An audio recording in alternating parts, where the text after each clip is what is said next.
Hey there, Cosmic Warriors, and welcome back. I'm just gonna wait a moment to see who joins on this lovely Sunday. Well, it's raining again today. Every single day. So, yeah, we are here with some live readings again. We're back.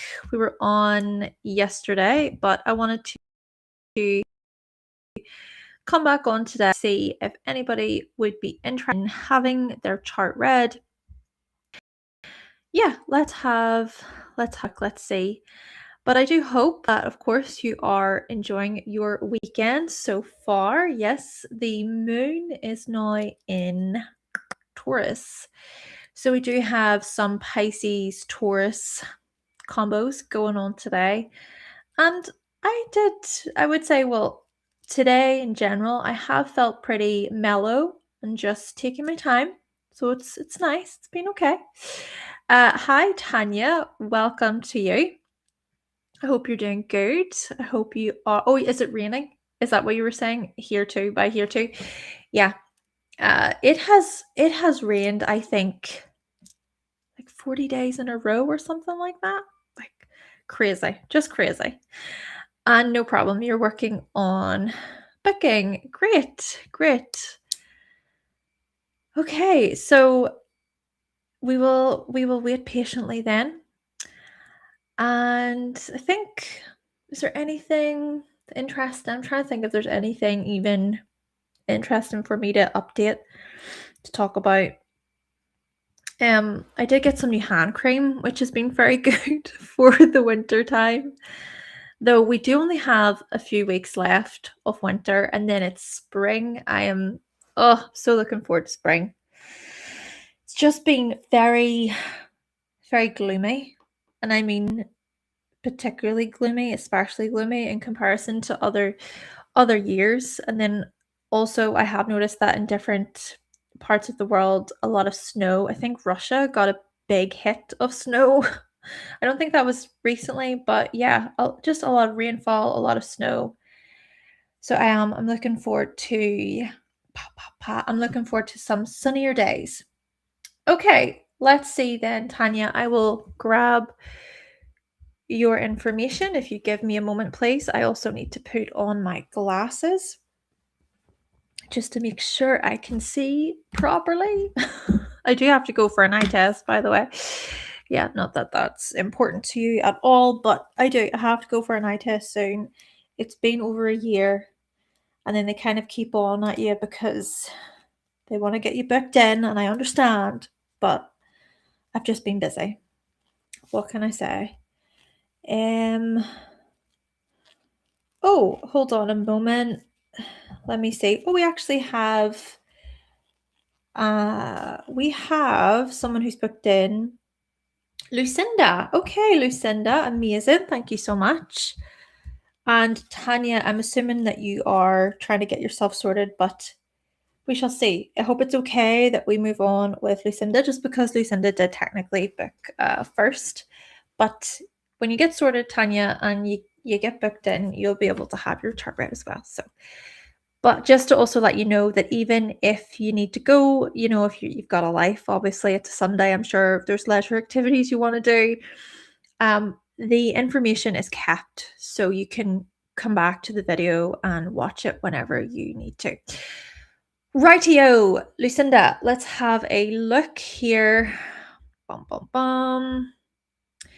Just bear with me as well, because I want to make sure that I'm keeping on top of everything here, because I want to keep the amount of people kind of to a lower point. Do bear with me. Thank you for your patience. It's just I'm trying to get everything organized. When I know that I'm organized and know what's going on, then I can focus, concentrate better. Let's see.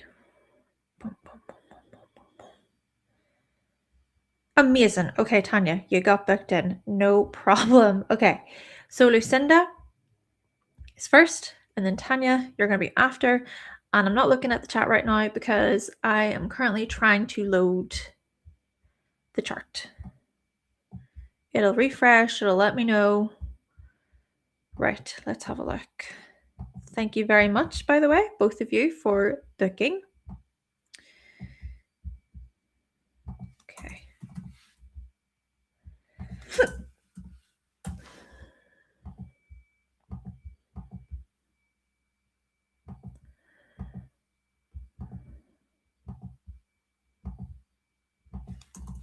Just trying to focus, make sure that I have everything done correctly.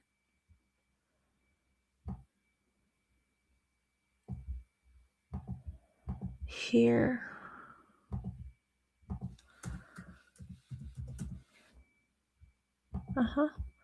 Double check that information. That's right. Yes. Okay. I'm thinking that that's done correctly. I do apologize for not speaking. I'm just trying to get everything together. Okay, let's see if... Yep. Go here. Go here.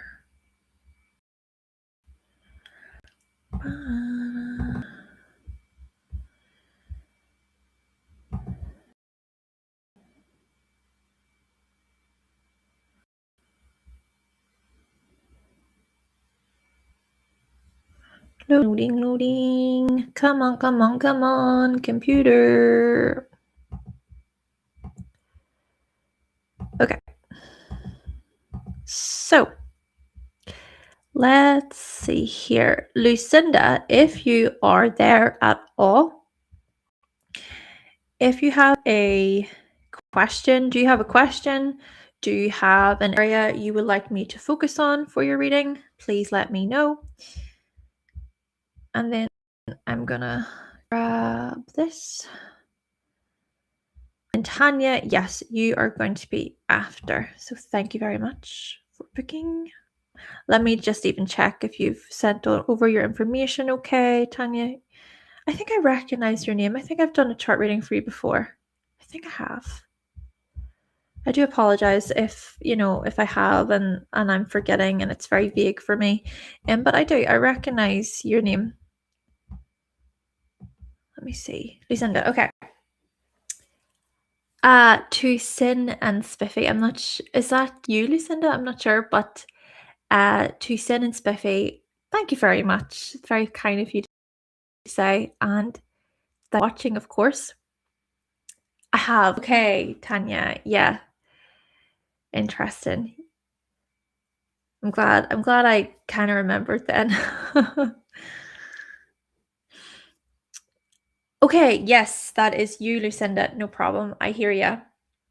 So, you are trying to sell a property, an Airbnb business, after a long campaign and you need some advice. Okay, so Airbnb, business related, property related, selling, all of that stuff. Okay, no problem at all. Right, well, just a heads up that I don't look at the chat. Yes, no problem. Thanks for confirming. I do not look at the chat whilst I am reading the chart, but I will check in with you afterwards. So just to let you know that. But I have registered that this is about it's selling property, business related, and it's been after a long campaign and you're looking for some advice. No problem at all. Let's have a look. Give me a moment, please, Lucinda, so I can just look over everything. Okay.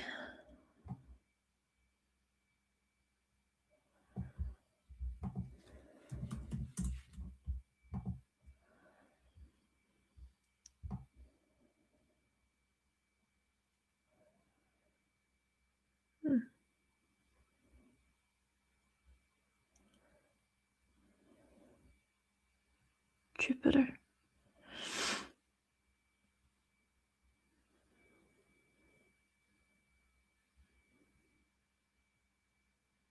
Venus.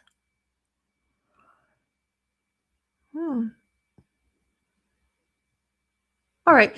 We are going to jump in then. And if I just get myself sorted here, bum, bum, bum, bum, bum. Okay. So, Lucinda, so the first thing that I want to highlight about this is to do with how you've got the Pisces IC, right? You've got Pisces on the Imam Coli, this fourth house area. Now, the fourth house in astrology, yes, can naturally be about property development, real estate, things like that, right? We can put Airbnbs into this naturally, rentals and all of that. But then what's interesting about this, I think, is that this could be a sort of process maybe that in the back of your mind, you're thinking more so about, could be retirement, you're thinking about the long term. Maybe it's about, okay, wanting to live a more peaceful life where you can settle down better. These could be the types of things that have been sort of surfacing for you, okay? But then the other thing is Jupiter itself, which is the ruler of the IC, that is in Taurus and it's in the sixth house. So that's something that really jumped out at me, because what that can maybe imply or suggest is your ability to make an income, to earn a living from this property stuff, right? Then what's also added on top of this is Venus. And Venus, of course, does act as the disposer of Jupiter, right? It rules Jupiter basically. And it's in Aquarius. It's in the third house. And the third house is even about local areas. It's about commerce and trade and all of that. Venus naturally does real money and finances. And then we could then look at this as taking into account this business side of thing, right? Side of things, business dealings. You even have Mercury, and Mercury itself is about trade and commerce, and it's in the second house in Capricorn. So we're seeing here these moving pieces, I think, to do with how perhaps business savvy you can be, business minded you can be. So right, we're getting these connections. Now, this is where we do want to think about, okay, the timings of things, the process, all of that, different astrological alignments. And what I'm finding interesting is that where you are at currently is we are seeing these activations, these transits traveling through this fourth house area, especially the North Node. Now, what's going to happen in the next coming weeks or months is the North Node will align with the IC there. So maybe it could possibly speak to some developments there, maybe some movement, but naturally what could be a part of that movement, it could even require a type of thing of, okay, acceptance or letting go, or being able to remove yourself perhaps from this particular situation where you are giving things over to someone else, right? That could be where this type of the selling strategy comes in. Then the other thing we want to bring into this is the fact that Pluto is pretty close to Venus in the chart as well. And Pluto does rule your 12th house, and the North Node is there. So what I'm also picking up on here slightly is, could it be a case of you are still being mindful of when the timing is right? Is it a case of maybe hidden circumstances are going on there, or that you might even fear or worry that things will not move or shift? Could even be a case of you asking the right kinds of questions, inquiring, or getting more information together, honestly, right? There could be more facts, there could be more data that is necessary here. Then what I also go to is the third house is about marketing within itself. It's about sales within itself.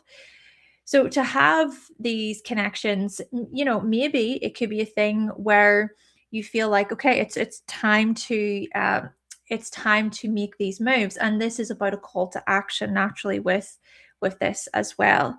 What I'm trying to invite you to do is to try and not think about this passively, where I'm just saying that, okay, well, this is definitely going to happen at a certain time on a certain date.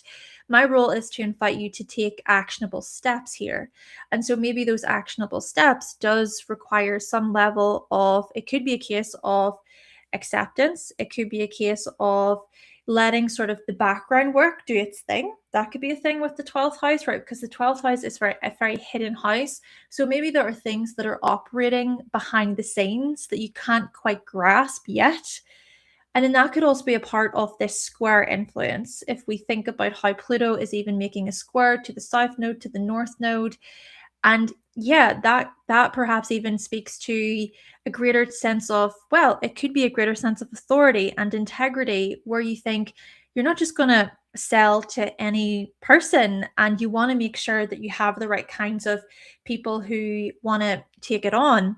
Maybe doing a lot of checks. I think about significant background checks that you might want to do on people to make sure that whoever you're selling to, right, it's the right kind of people or person, or the things align better, where you feel even confident in your own decision.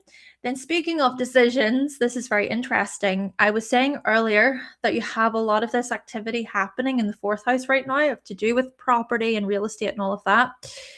Well, Mercury, remember Mercury, like I was trying to say, is about commerce and trade. Mercury is going to turn retrograde. So that retrograde is going to happen from around about the 26th of February until the 20th of March, something like that. So maybe in this regard here for you, Lucinda, is could you use that time just as an opportunity to go over a couple of things, right? To maybe tie up some loose ends. Hey, it could be a thing where you call older contacts or people you've worked with in the past, people you've considered in the past, older clients, older customers. I'm not, to be honest, I don't know the terminology here when it comes to this area, because I'm not skilled in that area itself. But I do kind of think to myself that with Mercury retrograde in Pisces, it could be a thing where you make the effort to get things more aligned, but it's also at the same time that whilst, yes, you have this Virgo moon, you've got the midheaven in Virgo, the eclipse is coming up in Virgo, so there could be some order and definition and all of that coming in. So whilst that's happening, equally, there's something here about possibly trust, okay? Possibly learning to trust this process, or to try to think of it more about, okay, well, what are you actually picking up on? What are the vibes that you're picking up on from people? Maybe this is the type of thing where intuitively that's going to say a lot, right? Maybe your intuition could be very strong around this time, or it could be a thing where, hey, you know what? You simply go, this older way of doing things, it's outdated. It's no longer working. So, what I'm trying to invite you perhaps to consider during the retrograde is to see, okay, well, what methods or strategies have you maybe not done in a while, or what could you retry? What could you revisit? This sort of thing. And then equally, yes, Venus is even in Pisces too, and there will be that conjunction. So I am thinking about how people could very much be a part of this, how other people, other contacts, we think about even business partnerships, business relationships. But overall, I just think that with so many transits traveling through the fourth house, we see the activations, we see the signatures. But again, it's a case of how you move with that energy. The last thing I'm going to say actually is, do remember that Uranus, which is the ruler of your third house, of course, these are mini readings. I can't go into great detail, okay? We only have so much time. But Uranus is the ruler of your third house. It's finishing up in your sixth house by transit. And by the 25th of April, it will move into Gemini. So what I'm maybe getting from this is, could it be a thing of you choosing to continue to innovate, to grow, to try new strategies and approaches, to consider, okay, well, materially, physically, security-wise, what have you not maybe thought about yet? There could be something about just widening your lens, your scope that little bit more. Anyway, so Lucinda, I hope that was okay. I hope it was helpful. That is my main approach, and I want to just pause for a moment, and I want to say that we're fully booked because we had two more people book whilst I was speaking there, and I want to make sure that we don't go beyond that. So bear with me. Tanya and the other two individuals who have booked, I don't know who you are yet, but we're going to get there. Okay. Just give me a moment so I can say we're fully booked. Thank you for fully booking this session on this lovely Sunday. Okay.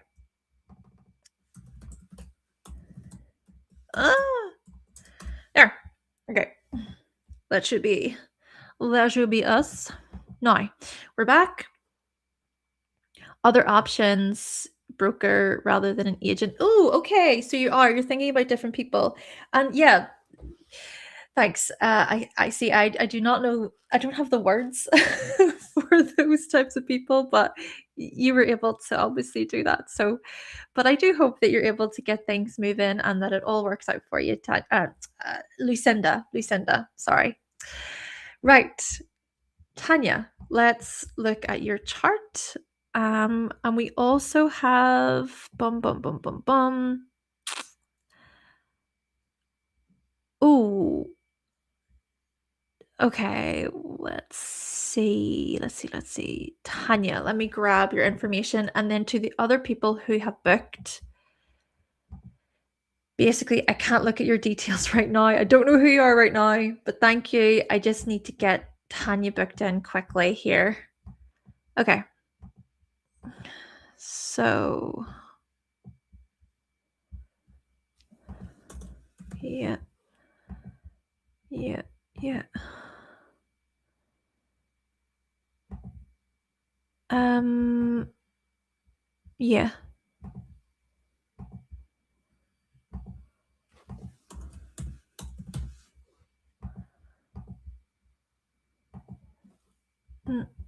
Should be here.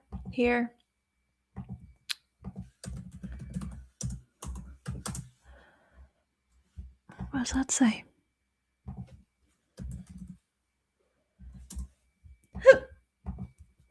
Deary me. I'm always hiccuping when I'm live. I think it's because I talk so much, and then I always make the habit of eating about an hour before I jump on. But anyway, so let's see. Yes.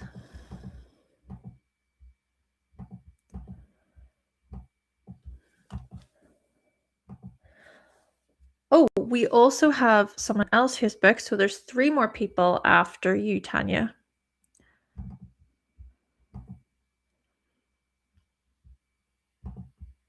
And then that'll definitely be us booked for this session. Thank you all so much for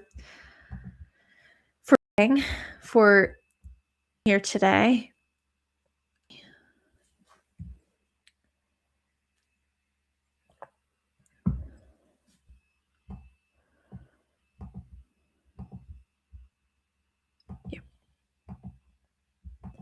Right, we're back. So Tanya, do you have a question? Do you have an area you would like me to focus on? And then yeah.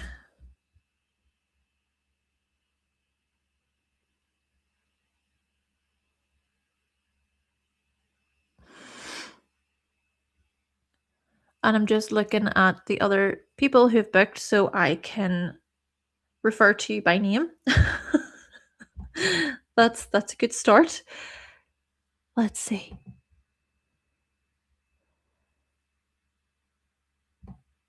So we have Janet. Thank you very much for booking, Janet. And I will be with you in just a moment, Tanya. Then we have Christine. Thank you, Christine, for booking.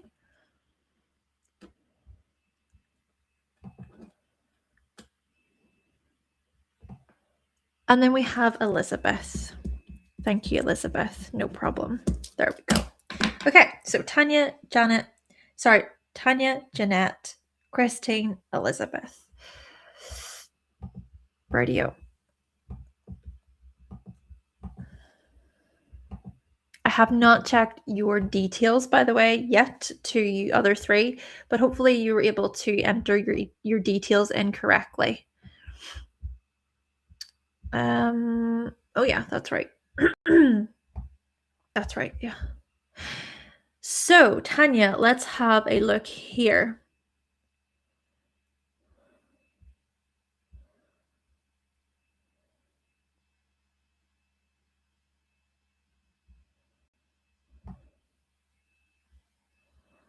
Let me have a look.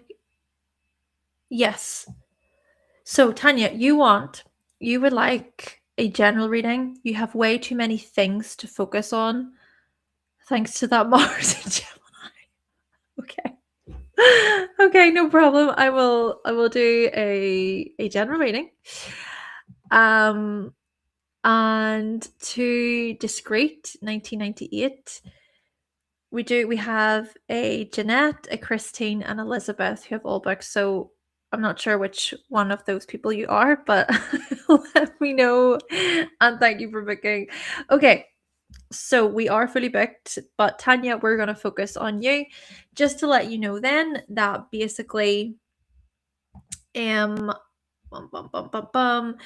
do not look at the chart whilst I am reading, okay? I do not look, or not the chart, sorry, the chat. Sorry, I'm doing like two things at once here, and then I'm getting distracted. Okay, yes, I do not look at the chat while I am reading the chart. So we'll check back in after. Thank you.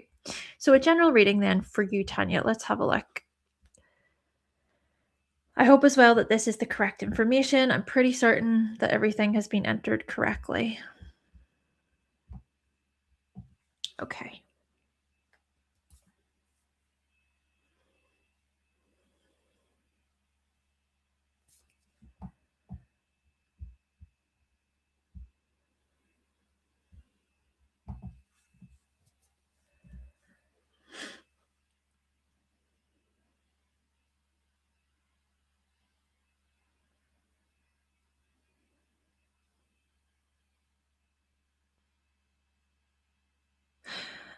Okay, let's begin.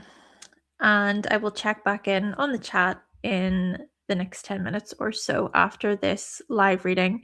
Just to also remind you, everyone, that these are mini readings. And if you would like to book a full reading with myself, you can visit my website, hannahselsewhere.com. Thank you so much. Okay, Tanya, what is really jumping out at me here? Well, a few different things. It's firstly to do with this grand air trine in your chart. And I think I am seeing a bit of a mystical rectangle happening. But anyway, what does this all sort of suggest? What does this mean? Firstly, whenever we think about this grand air trine, what this can signify or suggest about you is that, yeah, you tend to be quite an intellectual person. And just what I mean by that is maybe you're constantly trying to make sense of things. You're constantly trying to maybe analyze, process, and possibly, yes, being intellectual. So you might rationalize a lot or be quite intellectual, where you intellectualize information so much. And it just needs to make sense in a way that perhaps your logical mind can sort of compartmentalize. And then what this can also suggest is that perhaps you can come across as quite a social person, maybe without necessarily meaning to be social. But that could indeed be where you just come across as social, especially because let's think about this. The 3rd, 7th, and 11th houses, they are all social houses. So to have the air trine, the air grand trine activated within those houses, I sort of imagine you as being maybe someone who is well known or well liked within your social circles, within your local communities. Maybe you get on pretty well with other people, like pretty easily, almost because you can bounce your ideas off other people. And there's something about your ability even to mirror others based on what they say, almost like you can find a common ground or you can find some sort of agreement within the conversation. Having said that, I equally think, especially because Mars is a part of this and Pluto too, I equally think that you are able to stand your ground too, right? You're able to maybe say whenever you possibly disagree with someone, or whenever you can sense that maybe somebody's story or somebody's up. Heck, this part of you could get you into trouble sometimes, right? And I don't mean that in a super negative way. I just think that it's almost as if to say that because you're so vocal about the truth and honesty and transparency, maybe you can accidentally get into situations where it almost feels like people just they have something to maybe say about you, but hey, you know what, you could also look at this as you don't really care. You don't care what other people have to say about you anyway, because maybe for you, you're someone who stays true to your convictions. Maybe you respect your own sort of intellectual integrity and being social in a way where you're not just going to be superficial, right? And that is very interesting because with having Mars in Gemini, I mean, that could very well highlight that you can dabble a lot, right? You can dabble into certain things and you can maybe stay on the surface when you need to. But a lot of the times, people are actually met with this very deep, introspective, profound part of you. Here's the thing, you even have the moon and Neptune, they're in Sagittarius. The ascendant is also in Sagittarius.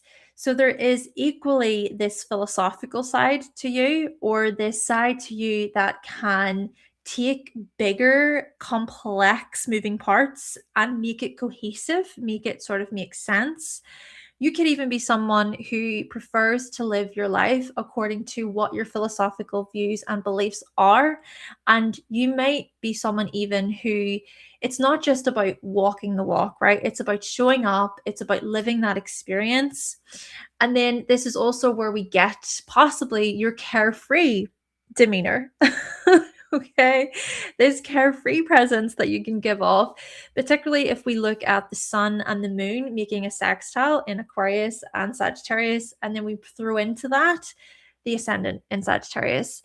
So these big three sort of parts of the chart that speak to freedom and this inner security about being yourself and not feeling like you have to listen to other people or give into their words. It's almost as if to say that the words that you have are they're based on your own personal experiences, your own personal integrity. Heck, you've got Mercury there, which is in Capricorn. It's retrograde. It's opposite Saturn as well in Cancer. And so there could be something about how unshakable your mindset can be.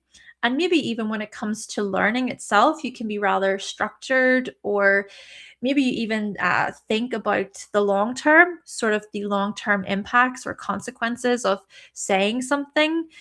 So, whilst yes, there are these indicators of you being quite social, there are other indicators of you knowing whenever to keep it quiet. And that quietness, so to speak, could be your greatest strength. It could be something that's quite empowering for you. And then that's the other thing. You've got the North Node in Scorpio. So there is this hidden, this undercurrent part present as well. This part of you that isn't kind of, you're not going to just step into meaningless, just idiocy with people. And I even get that a little bit, I think, from having this sun trine Pluto in the chart as well. Basically, what I'm trying to get at here is that whenever it really matters, especially if something is quite serious or it's about your livelihood, it's about your security, you're going to speak up for what is right and what is true. Especially if we look at how Mercury is sort of still making a bit of a conjunction with the sun in Aquarius as well.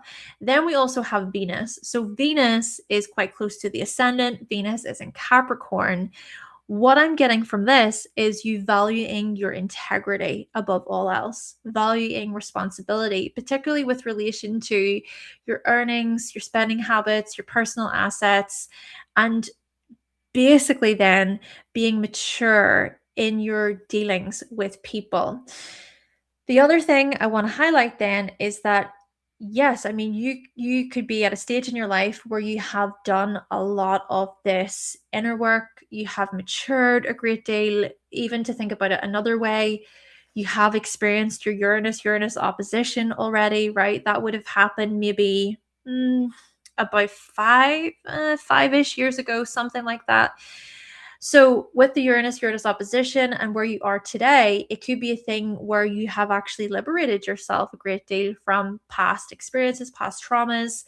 You maybe don't repeat the same reoccurring cycles or patterns anymore, the same subconscious drives anymore. Then I'm also picking up on here something else that's quite interesting. It's to do with how the secondary progressed moon just moved into Libra for you, right? And it started its journey through Libra, and it'll be there for 2.5 years. This is an interesting one because it could be where this is a time period where you might sort of step back a bit and truly consider, okay, well, how are things balanced or not very aligned? How are things maybe not measured so much, measured well when it comes to group involvements, participations, friendships, community members? Then equally, it's interesting to see that the Saturn Neptune conjunction in Aries is opposing that secondary progressed moon. So it could be a thing of your individuality coming to the forefront here, and something about a mighty push or force to really be, yeah, to be independent and to say, hold on, I need to consider my options more. I want to make certain adjustments here so that you, of course, where you feel just more like you can contribute to things that actually matter to you in the long run. Could also be a thing, you know what, Tanya, where you feel like you're ready to settle down in a way, maybe settling down with people who feel a lot more authentic and aligned with your emotional needs and your integrity, your inner integrity. Consider how even that secondary progressed moon is making a square to Venus, right? So the integrity piece really coming through here.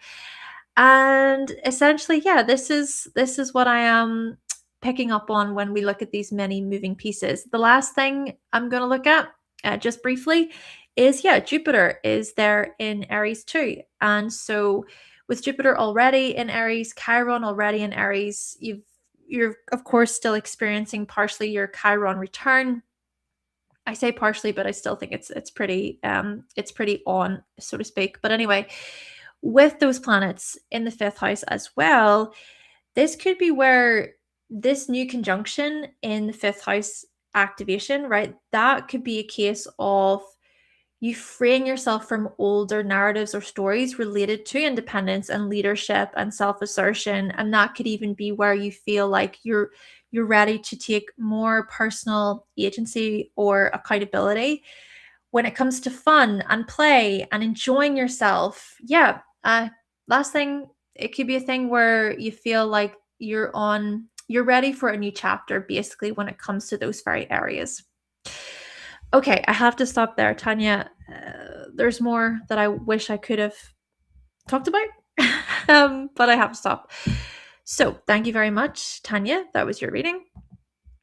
Now, Jeanette. Janet.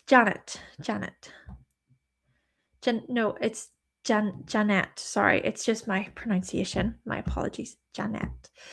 Okay, let's have a look.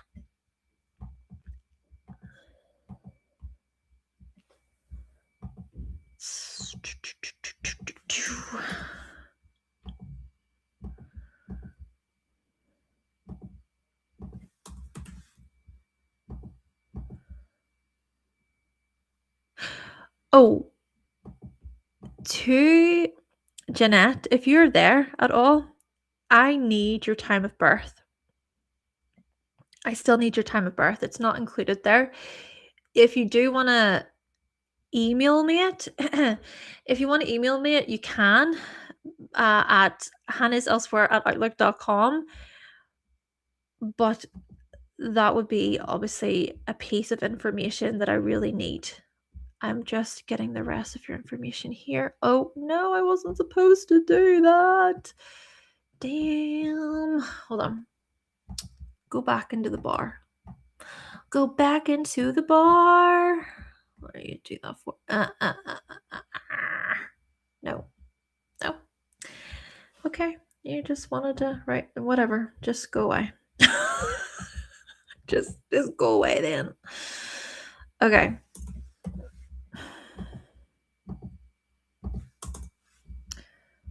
Let's have a look.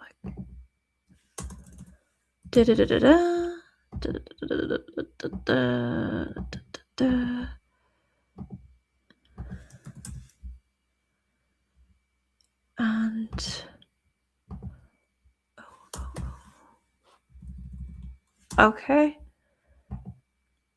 Yeah. Oh, I need to scroll down. I was missing all of that. Sorry. Bum bum bum bum bum. So Elizabeth, yes, you are Elizabeth. No problem. Thank you. Oh, hold on. Let me take note of that. So then I know. I don't know. The scrolly thing on the chat didn't work there, and then I missed a little bit of information. So, career.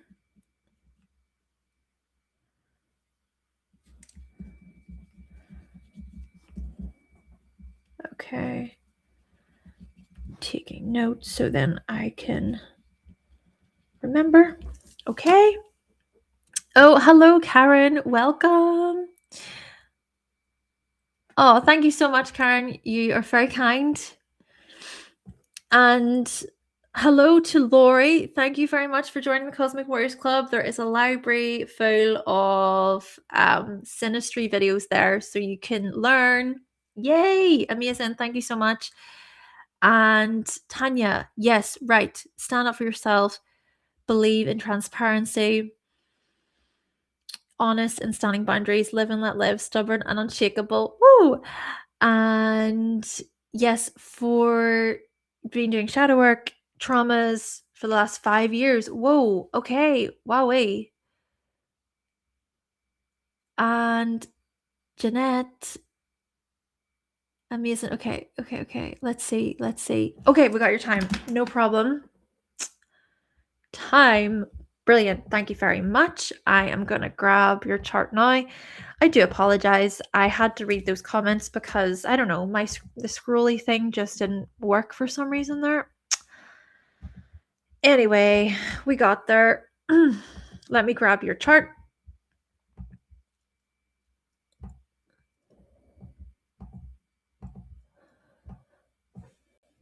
Okay.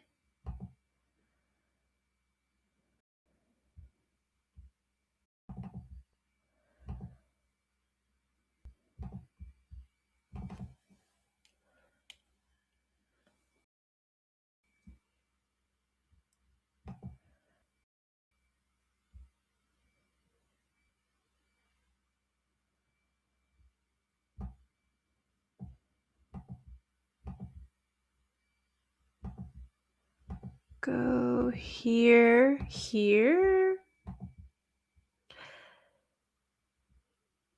There we go. And there's no problem. Don't worry, that's all good.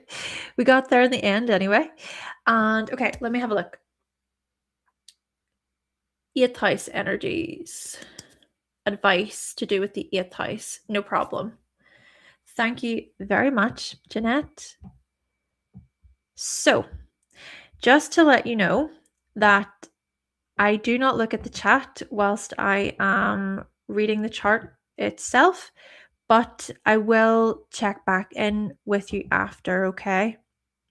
And then I'm also going to double check I have everything else for Christine and Elizabeth. Yes, we have time of birth, date of birth. We've got location there. Great, no problem. We've got that successfully. And then if I double check Elizabeth, let's see. Yeah, okay, perfect. 8th house. So gonna look at the chat one more time. We are all good. Okay, let me settle back in and let me just look at your chart basically. I just need a moment to process. Okay.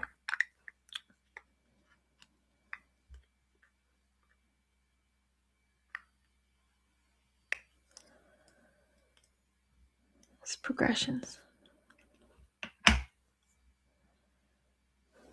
Venus.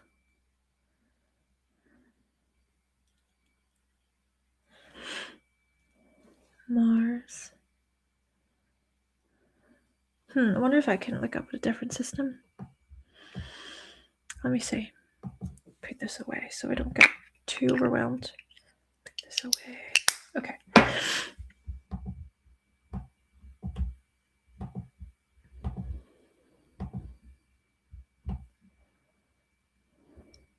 Okay, interesting. It's still Leo.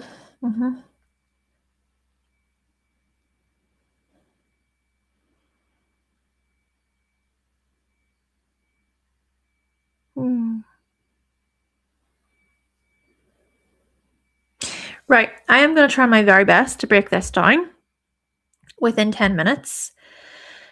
Oh, the date of birth is wrong. Is it wrong? Oh, hold on. Good thing we're catching this. Sorry, Jeanette. Janet. Jeanette. I'm saying it right.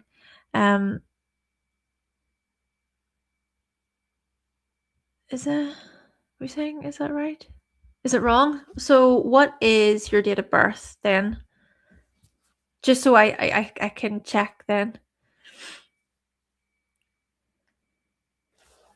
Of course, if you don't want to share it in the chat, you don't have to. You can always email me it at hannahselsewhere@outlook.com. But yeah, we want to make sure that we have everything in order.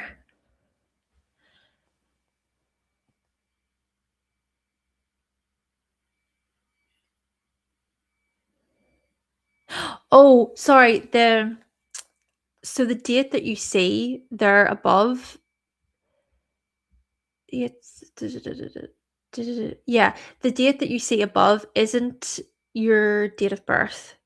Just in that little red, the one that says 5 October 1991, that's not your date of birth.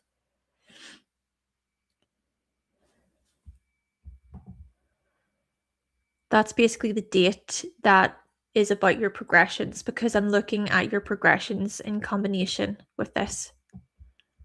So I have that in.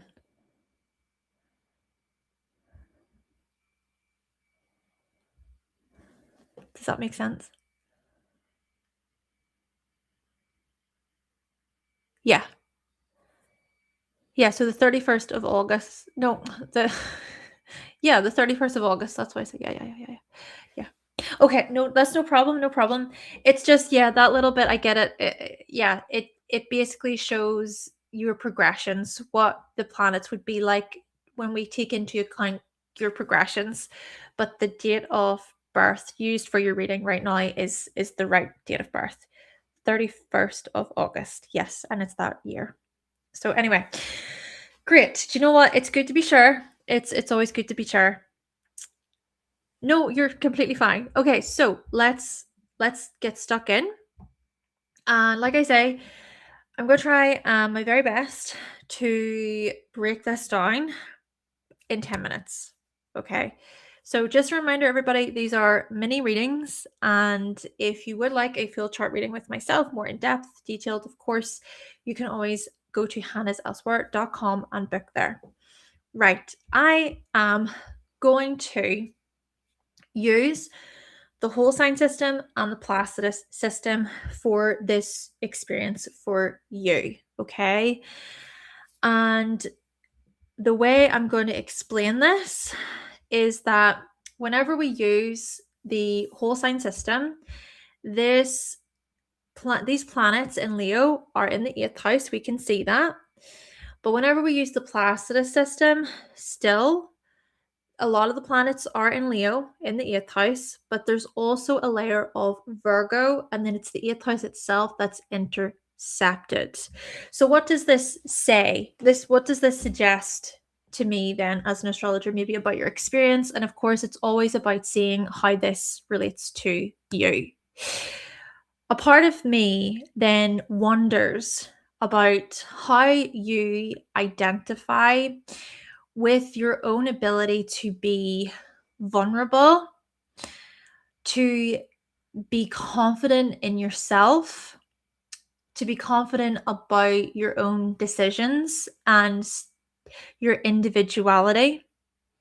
I also go to how perhaps because maybe you've had to do a lot of this internal processing, maybe with relation to being analytical, trusting your instincts, trusting in your own authority. Because of that continuous, maybe possibly self-improving process, I almost get from this that you might possess a lot of depth to you, the type of depth that can at times be difficult to articulate to other people. See, what I want to try to do here is I want to invite you to feel more empowered in a way by what we're seeing with relation to the 8th house. And sure, to validate your experience here, it could feel like it's not very empowering. It could feel like with Chiron in the 8th house, using the whole sign system, it can maybe feel like you're always sort of working on yourself, right? You're always trying to heal something. You're always trying to improve something. And then if we also add the layer of Virgo intercepted in the 8th house, that could be another part of it, right? Where this perfectionism might sort of be continuous. And maybe the thing is that you can often feel like you're always trying to measure yourself against other people and how they do things. Are they doing it correctly? And how am I doing it?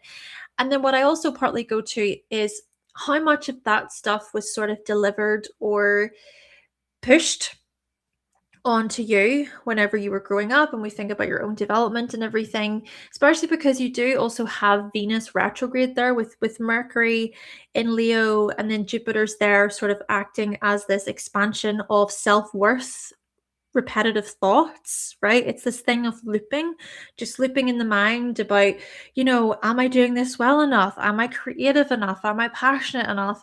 Everything is just filtered through this. Am I enough? So, what I want to try and invite you to do, and naturally, yes, this is so much about how you feel about this and how it relates to you personally, but I want to try invite you to maybe slow this down a little bit and to really stop yourself in moments when you almost automatically want to go to comparing your experience to somebody else's experience. And then what comes about from that is, well, I must not be doing it right. And how can we get you to a point where you trust in your own authority, your own personal agency? And I also equally get that within itself is an entire process. It's not just something that you just magically, you do overnight. But what I will say is that if we consider how eclipses have been happening on this axis of Virgo and Pisces over the past few years, those eclipses have triggered the 8th house, 2nd house areas. Remember, the 2nd house is so much about your self-worth as well. And so Pisces is equally intercepted in this process, where maybe it can almost feel like things are not so valid or physical for you when it comes to your self-worth. And then that could also be a thing where you almost need physical results. But then what I'm also picking up on slightly from this is to maybe be slightly cautious here, because if it turns into a thing where you're always working on yourself, you're always finding flaws, you're always finding things that need to be improved, then could it be where it just continues? It's this never-ending thing. And so I have questions then for you in this regard. Is it that you have already performed a lot of inner work, right? Is it that maybe you've sought help or advice from other people when it comes to this more profound internal stuff? Is it even a case of you've already felt major shifts happen in your life over the past number of years, right? Because these eclipses have maybe acted as these activation points, but naturally, if you've been passive throughout that experience, maybe you don't feel like you've changed or you've seen anything move in a way. Then again, even if it is that you've been quite active, you might not necessarily see the results right now. And then that's the other thing. What I'm trying to get you to be curious about here, then overall, is to see that you have so much to offer, so many skills. It's even your ability to dissect, to come in and to notice, okay, well, this doesn't make sense. And I'm using my discernment to analyze that. So by sort of doing these things, maybe it can be where you learn to trust yourself. You learn to trust your own judgments, your own moral judgments, your own perspectives about what you actually think. And then that could even be where uh so much transformation and internal growth happens for you. But what I'm trying to get you to think about is it's this stuff that I'm saying isn't necessarily about constantly improving or having to look at it as I have to do this. It's more about inviting you into a space of curiosity and intrigue and the excitement, maybe the enthusiasm, maybe when it comes to the things you love, the things that bring you joy. And then this is where we move into the whole sign system again, right? I used the Placidus system to speak to a lot of the Virgo stuff, but let's bring it back to the whole sign system with the Leo stuff. And let's hone in a little bit more on how eclipses then are going to happen in Leo and Aquarius over the next coming years. And to me, this can possibly be a time where you could feel more inspired about your authenticity. It could be a thing where you feel like you're finally ready to maybe break free from a situation. It could be an older narrative about your self worth, about this measuring yourself against other people, that sort of thing. What I'm really getting from this is a key word to do with trust, right? It's trusting yourself, it's trusting your own inner compass. And then here's the other thing. There is going to be a Jupiter return coming up for you because Jupiter's going to move into Leo around the summertime of 2026. And then over the next year or so, Jupiter, what am I doing? Oh, that's okay. Jupiter will align with your natal Jupiter. So this will kickstart this new cycle. It'll even connect with those other planets. What does this mean? Well, I think this could be where perhaps you are able to ask yourself about, okay, well, how are you being guided by confidence, by believing in yourself, by your self worth, by self love, these kinds of things? And is it a case of you getting yourself to a point of, do you know what?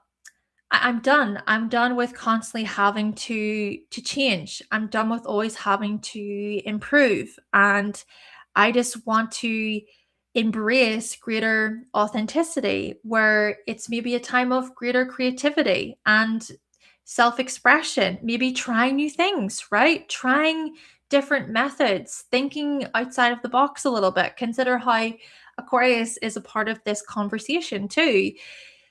Last thing I'm going to say is Jupiter will firstly align with that Chiron point this year. Okay, this year it'll conjunct Chiron in Leo, and that Chiron in Leo, whilst yes, it can maybe highlight or suggest a type of rejection to do with confidence, right? To do with expressing yourself. And maybe that's part of what is hidden there, what is sort of put into the subconscious, what is thrown away because it's like, oh, that's wrong. We shouldn't do that. What if Jupiter is coming along and it's actually, in a way, going to highlight something about your ability to go, I'm going to think more positively about this. I am going to choose, actually. I'm going to choose to be nicer to myself. I'm going to choose to look at my experience through a lens of the glass as half full rather than half empty. I mean, that could be something that you often contest with a little bit within yourself, especially because you do have a lot of the Capricorn. And yes, that Capricorn influence can be healthy realism and structure and all of that, which is beautiful, amazing. Even Saturn in Aquarius can speak to that.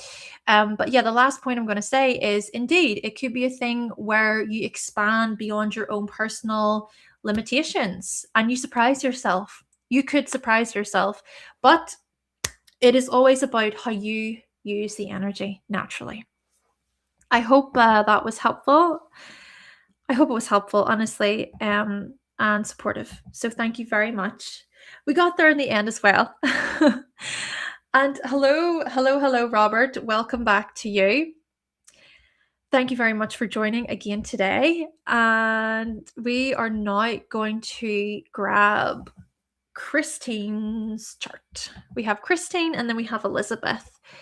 Amazing. Thank you, everybody, for joining today. And to Jeanette, thank you so much. I hope that was helpful. Brilliant. Oh, that's good. Good. Yay. Yay. Oh, yeah. Because when you said that about escaping the eighth house energy and when does it get better, and it just made me think like I don't want you to feel disempowered, right? I just want you to feel empowered. But anyway, okay. Let's see. Christine.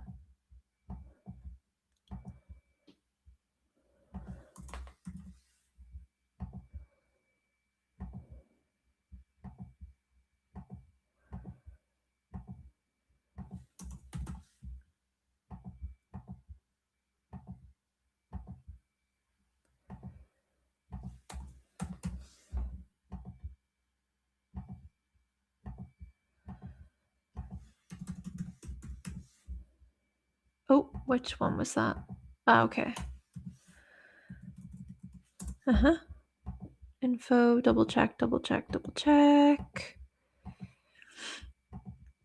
Yeah. Do excuse me just a moment, everyone. I am currently trying to load the chart and then I will look at the chat in a moment.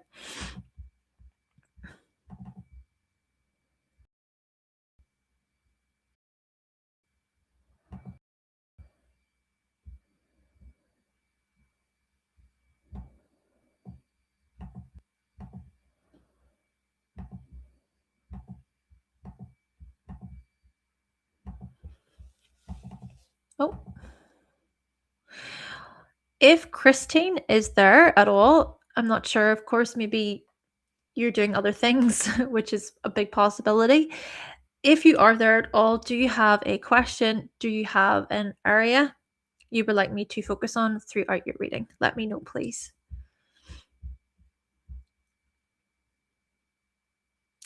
Oh, yeah, that would be great. Great, Robert. Thank you. Thank you to you both. Let's see. Grab this.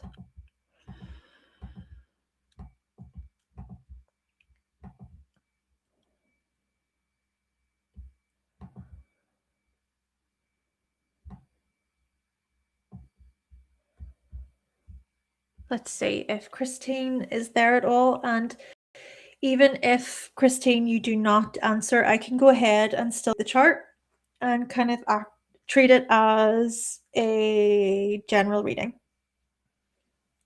Let's see. And naturally, the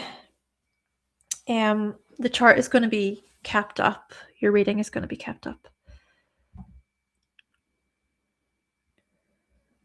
Let me double check to see if you said anything earlier. No.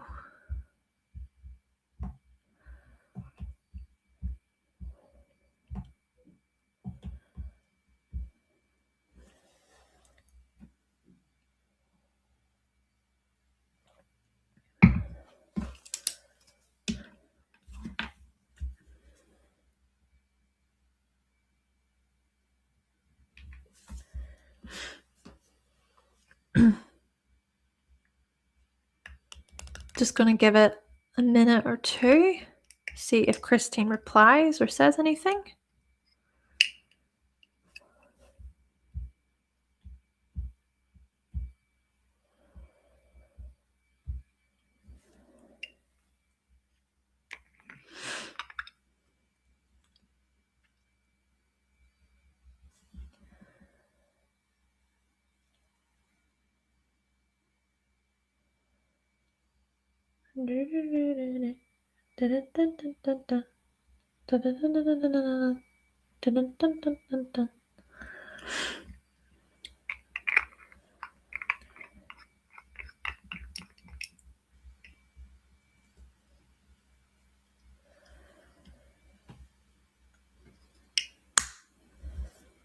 Okay. Right, I think I might go ahead and start.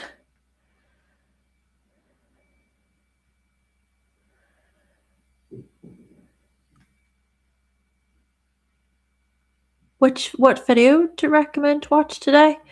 What do you mean? Which video? Like from my videos or from a video about astrology in general, or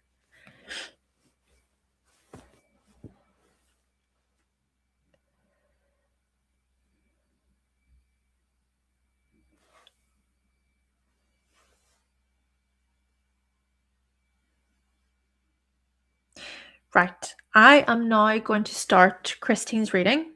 I am going to treat it as more of a general reading and see what comes through here.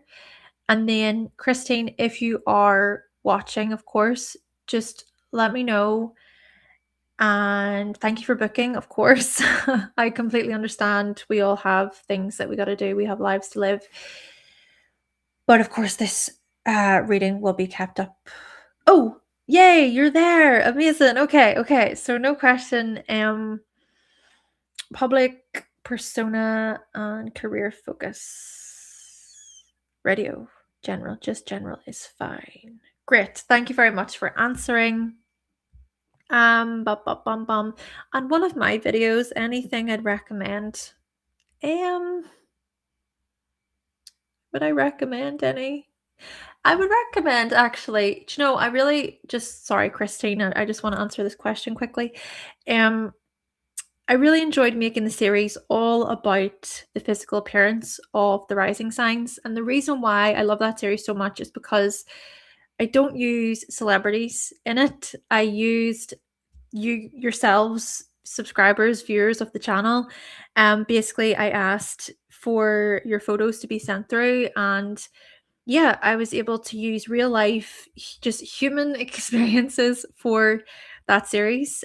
So from what I can remember, Robert, you have a Virgo rising, so maybe you can watch the Virgo rising video and just see what you find. And yeah, that would be a possible video. Or if you want to watch the whole series, you can do that. So yeah, that would be my recommendation. Right, Christine, let's focus back on you. Thank you very much for your patience.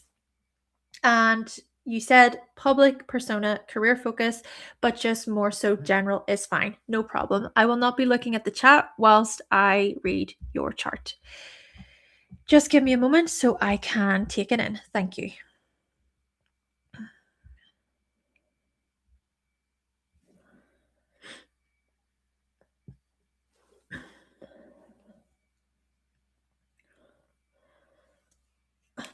Okay.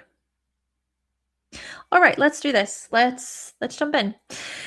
So, Christine, what we're going to do is we are firstly going to touch on how you have Pisces on the rising as well as the moon in Pisces. Well, the way I see this is that you could be quite sensitive to your environments, and that very sensitivity could be a part of your superpower, honestly. It could be something that can benefit you, because what I imagine is that your sensitivity could be the very thing that maybe helps you get in and out of situations when you need to. I even think about emotional rapport, right? Building emotional rapport with people, particularly through this process of healthy mirroring, healthy empathy. And here's the thing, I find it interesting here that Christine, Saturn and Neptune have just finished up in Pisces, especially Saturn, right? Saturn was there for about 3 years. And maybe in this regard, you've possibly defined greater, healthier boundaries for yourself when it comes to you versus other people. See, with Neptune even traveling through your first house over the past 14 years or so, that could have been where that sensitivity was extra, how do I say, susceptible or receptive, or it could have even been where things just overflowed a lot, almost where it was a lot to take in. And so Saturn basically traveling through that house maybe supported you with a healthy container where you then have possibly done a lot of work on yourself when it comes to how you interact with others, and maybe how you maybe enter new situations that could possibly play out a lot differently for you now, particularly from a place of greater authority, responsibility, and integrity. Now, here's the other thing. This is really fascinating because one of your chart rulers, which is Jupiter, which is the traditional ruler, Jupiter is in Aries, and the North Node is there, Mercury's there, Venus. So you have this cluster of planets in the second house. And so, what this sort of indicates to me is that a big part of this receptive, sensitive demeanor that you give off, that can even be poured into that of, it could be enterprise, entrepreneurship, leadership, directing, coaching, managing, engineering, possibly. Could even be a case of you aligning quite strongly with combat or protection, something like that. Security could be a big thing here. Yeah, these could be the types of areas or roles that maybe you have taken on as your own and taken them actually quite seriously. And even, hey, if this is something where you don't feel like you've necessarily taken on these areas of life super seriously regarding security and so on, money as well, resources, perhaps because of this Saturn Neptune conjunction really kickstarting this second house, that conjunction is aligning with Venus even in the second house. Venus is about your personal resources, your spending habits. It's even about trade and commerce, things of that nature. So to then have, oh, beauty as well. Beauty could be a part of this. But anyway, to then have that conjunction aligning with Venus, I'm wondering then about a change in how you do spend or shop, budget, earn. Is it a case of you're wanting to create a more solid foundation? Is it that you feel a higher calling or a higher vision? Something that is more meaningful or spiritually aligned for you in terms of how you support yourself? Could it be a thing of you even, well, maybe possibly moving away from an older habit, an older way of earning a living, changing how you, so changing the relationship, I guess, that you have with money, and looking at it even from a place of, okay, you are being the sole provider. You are being the person in command, in charge, and you're not necessarily having to answer to other people. Then what we further add to this is Mars itself. So Mars is located in Gemini. It's in the fourth house. What I'm further picking up on here slightly is, because Mars rules the second house of your resources and earnings, right? How you make a living, especially with Venus already there. I go to property or real estate. I go to, yeah, more themes to do with trade and commerce, right? There, I guess Gemini Mercury influences and then Venus influences. There's that overlap. But anyway, yeah, maybe something about changing up your skills, upskilling, when it comes to communication or marketing. It could be a thing of selling something on. It could be a case of you feeling a greater call or push to want to move or change something about your environment. It doesn't necessarily have to mean that you physically do move, but it could be a case of you could be at a point in your life where you're just ready to make a few changes. You're able to adapt quite well. And then what's also coming into this is the fact that Uranus will move into Gemini by the 25th of April. By the 25th of April for about 7 years. And so it will then transit that fourth house area. It will eventually trigger that Mars influence too. So, where I go to slightly here is maybe you feel like there's a higher calling, a higher mission to want to innovate your space. This could be a thing of the inner environment. So, just within the property that you're already in, changing the space there.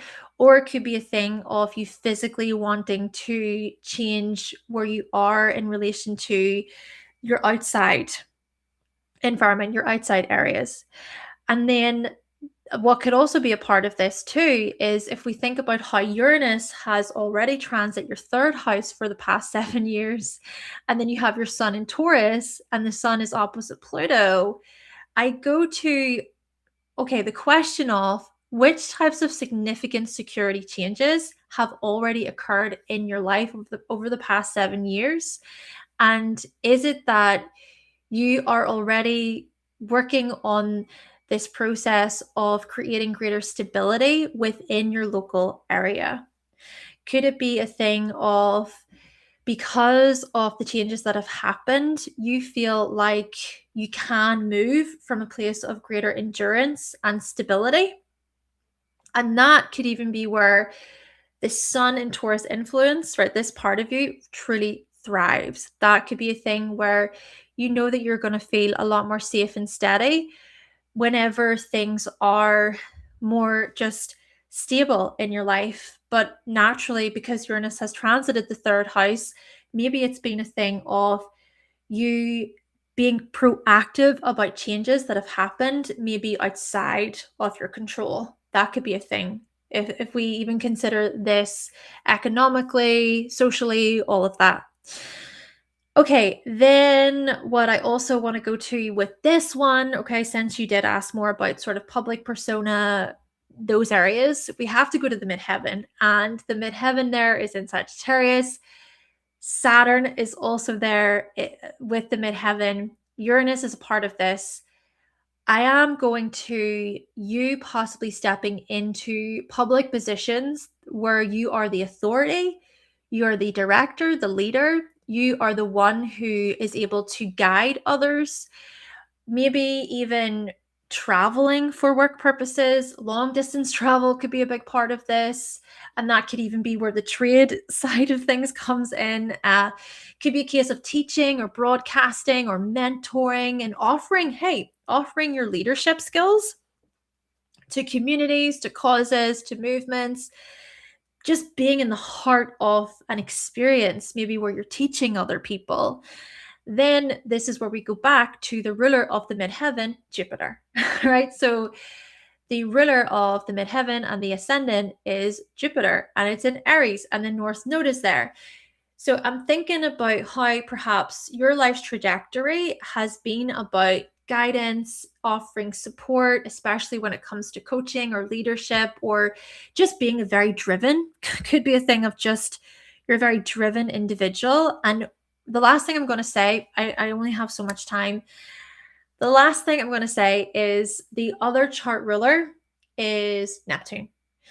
So with Neptune and Capricorn, maybe this then highlights something about your ability to bring it could be your business gifts, your intuitive business gifts to the collective, working alongside people within communities where you're offering your detailed, methodical advice. You're being very practical and hands on with other people, especially when we consider Neptune trine the sun in Taurus.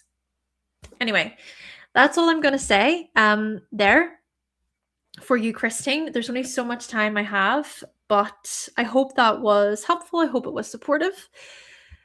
All right. So we have then Elizabeth, finally. Thank you very much, Elizabeth, if you're still with us.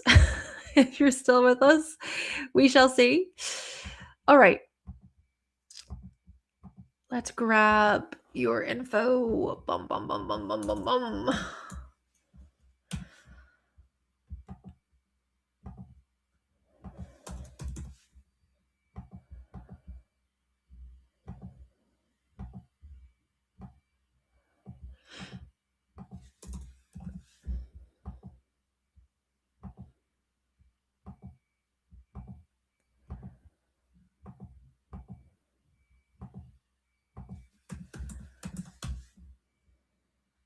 Which one was that? Oh, yeah. Okay.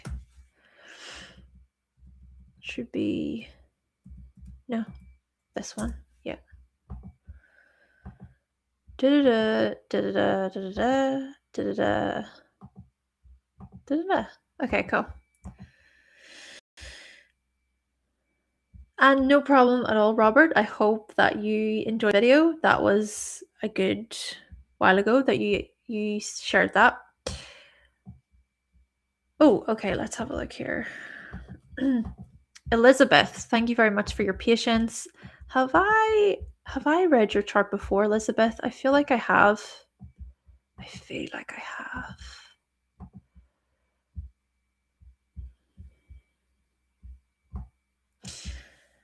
And I know what your questions are too, so I'm gonna get everything ready. Career stuff, work stuff, and also, like, I'm sorry to hear about you losing your job as well. Because, yeah, that sucks. It's not easy.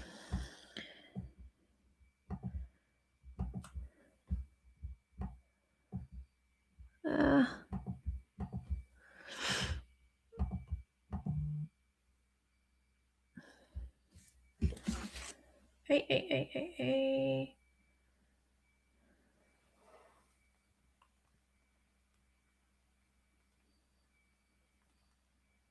There we go. Okay, cool. So,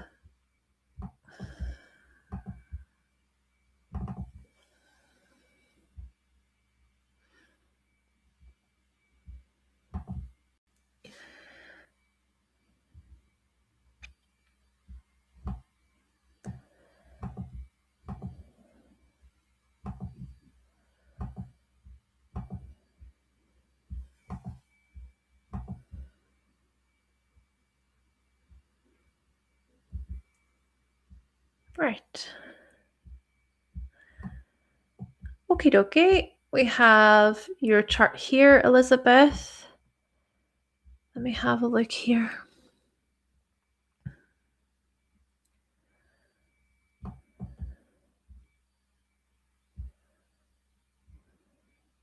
Okay.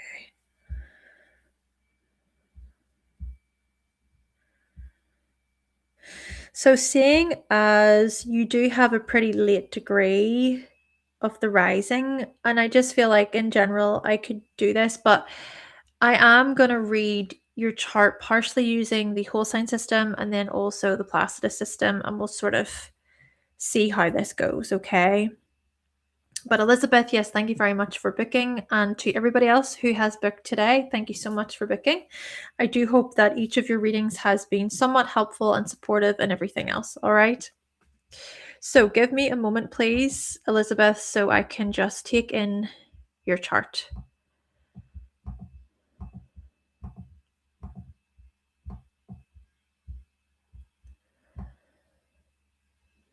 Okay, it's transits, yeah.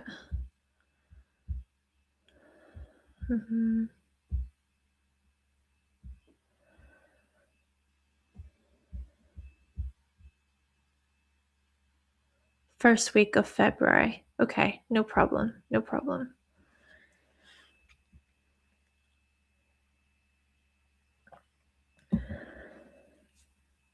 So basically, what could the next step look like for you in terms of jobs? You're even saying about possibly going back to school and things like that.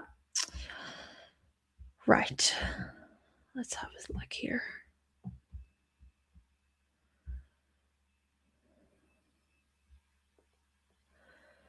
Mercury.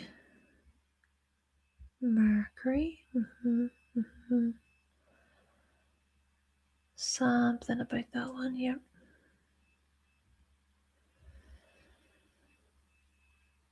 Third, yeah. Jupiter.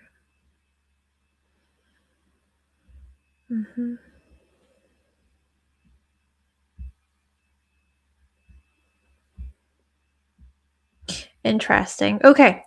Right. Like I say, I am also going to use the Placidus system here because I just think there's something else about the Placidus system. So whenever I am actually saying things, I'm also going to be referring to the Placidus system. Right.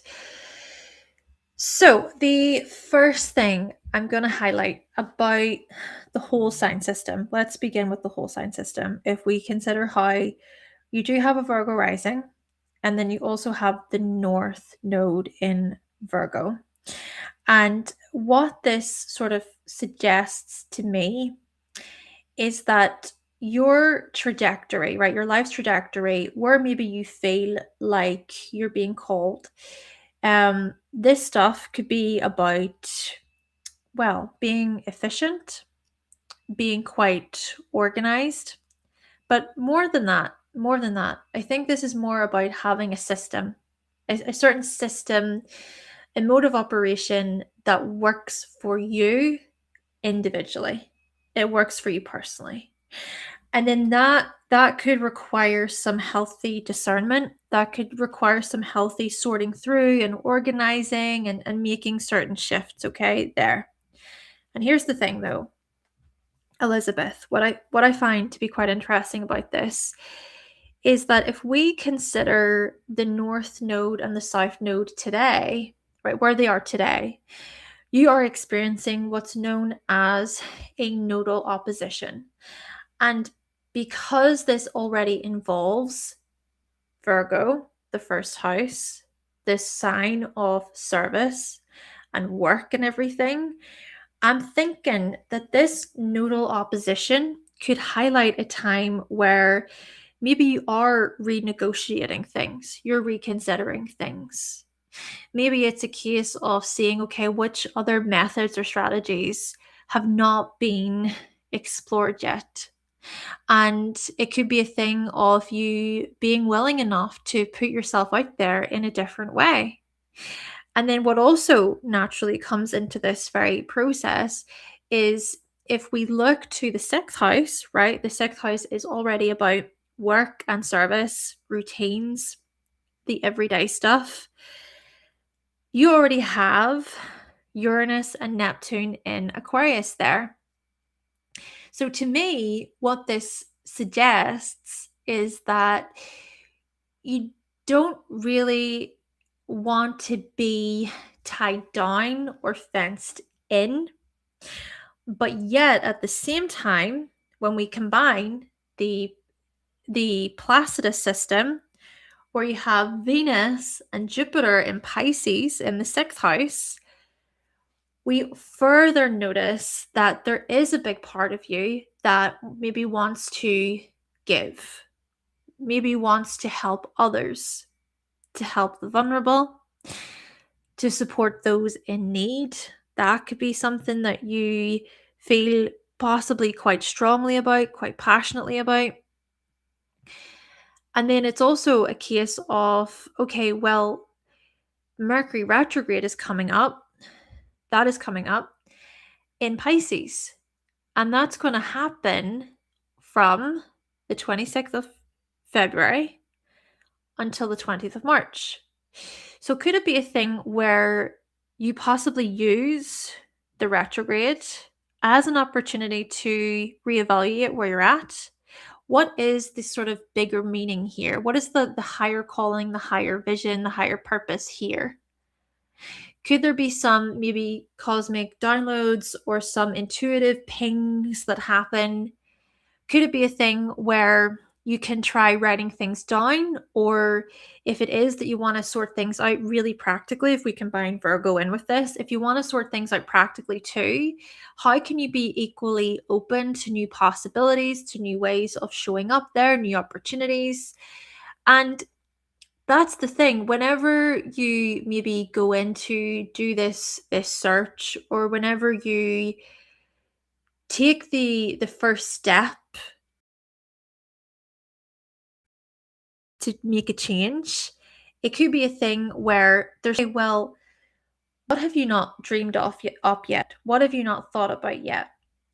And that could be the very thing then in terms of Pisces coming into this. Could be a case of the dream. It could be a case of the imagination that you possess, possibly running a wild, but then equally possibly using your imagination to create that definition, to visualize. I think a Mercury retrograde in Pisces can be great for visualization, and it could also be great for maybe trying to be more creative about things, right? To look at things through a creativity lens rather than through something that's very rigid and very narrow and very contained.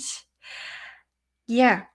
Now, we also want to look more into this because you were saying about these schooling questions, and it's very fascinating. It's fascinating because, right, we just mentioned that you're experiencing a nodal opposition where the nodes are very active. But we're also getting from this, we're also seeing the moon is in Sagittarius. Pluto is in Sagittarius in the third house using the Placidus system. And so those influences are also part of this nodal shift. And then where I go to is it that you are currently experiencing just a lot of high volume, right? There's this high volume about, okay, well, I want to do this, I want to accomplish that, and I want to achieve this. And it almost feels so massive in your mind. And then this is where I think some healthy, actionable steps can be really supportive for you too, where perhaps you can strip this back a little bit and kind of think, okay, well, how can things be done in a manageable step-by-step way, right? Because here's the thing, Elizabeth. My rule, right? My rule is not to tell you that you're definitely going to get a job on this day, this date. Just personally, that's not how I work. What I want to invite you to do is how to be an active participant in this sort of process. And I want you to even think about how you can make use of these different energetic alignments. And a part of that could be related to, okay, assessing yourself honestly, asking yourself honestly, what is a bigger, more out there thing versus what is manageable and everyday and easy to execute in the moment. Then this is also equally where I'm thinking how the Sun and Saturn in Aries, plus Mercury retrograde in Aries too. Yes, you have that. These kinds of planets can maybe even speak to, okay, this actionable plan. Let's consider this for another moment. If we look to the Placidus system with the Saturn Neptune conjunction that just has happened in Aries, I am thinking about you possibly being at a stage where you're ready to grow, and to grow in a way where you can sustain yourself, you can support your life, your lifestyle, your chosen lifestyle. That could then require some patience and navigating this in a way where with Mars in Taurus, it's about those steps that you take, the practical steps that you take. And to then even equally consider, okay, well, firstly, what is the lifestyle that you seek. What is it that you're trying to build? How is it that you're willing to establish yourself? And then can you maybe align your actions with that process? Because I can't help but think that with you having the moon already in Sagittarius, you possibly do prefer internally freedom, your ability to move and to change when you can, to be able to pivot in a way. And then that could also equally be where education comes into this. Courses. Then here's the other thing. Remember that Uranus will move into Gemini by April of the 25th of April for about 7 years. And if we look to the Placidus system, that Uranus transit will begin from the 9th house for you. So then I kind of go to the whole, okay, education, courses, programs, if that is where you feel the most aligned naturally. But then if we also combine this with the whole sign system, Uranus will then travel through the 10th house. And then that equally adds another layer of, okay, your professional life. It adds another layer of your actual role, your title. And with Mercury then being the ruler of your midheaven, Mercury's in Aries. Mercury is in Aries in your chart. So I wonder, could it be a thing of you connect more with roles or positions where you can take the lead, where you can manage yourself, not be watched over all the time, especially with Mercury making a sextile to Uranus. And hey, this is the thing too. Maybe you feel you say to yourself here, Hannah, I can't really be picky, and I can't. And sure, that could even be a part of what this nodal opposition is highlighting, is that you could possibly be in a position where you're ready to take on something for the short term, but that's enough to sustain you toward the bigger things. That's what I'm trying to say, right?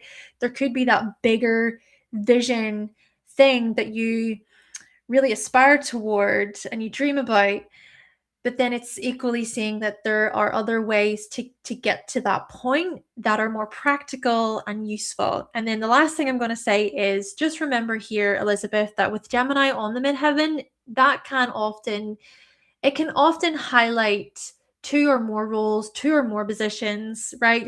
Your ability to switch between a couple of different roles. But again, it's seeing how this really does resonate with you. It's seeing how you make the most of this stuff. How are you willing to move? And I can't help but think that with the nodal opposition the way it is, this could be a thing where you do feel like you're ready to change something about your environment with relation to work and business and partnerships and all of that. Anyway, that's all I'm going to say because we are out of time. Let me have a look. What have you said? Boom, boom, boom. Let me have a look. Dreams, traveling. You're looking at nursing as well. Oh, okay. Traveling care too. Steps a day. Oh, that's wow. So that was a part of why you lost your job, is due to mismatch with management, right? Wowee, that the nursing I find very interesting. Yeah, with Pluto even very close to the moon there. That supportive work. Yeah, and then with your planets in the 8th house. That's so interesting. Okay, well, thank you so much for sharing your real life experience, because that's what matters the most, isn't it? It's always about how it shows up in your life, as a systems analyst, I suppose, as an astrologer. My role is to sure look at this birth chart as a map and to see the symbols and everything, but ultimately it is you who walks the path. So I hope, you know what, I hope, Elizabeth, that you're able to make the most of the upcoming Mercury retrograde and just sort of see it maybe as a time of great introspection and healthy contemplation, where then you can even possibly tie up some loose ends or consider different options, right? Thank you so much, Elizabeth. Okay, everyone. So this has been the session, this live reading session with me, Hannah. I hope that this session was helpful as always. Yeah, and happy weekend. I hope you all have a lovely rest to your day. Thank you for the past weekend. I was on yesterday and then on again today. So to everybody who has booked, thank you so much. Thank you. I really, really do appreciate it. Have a lovely week ahead. And just remember that you are the player of your birth chart.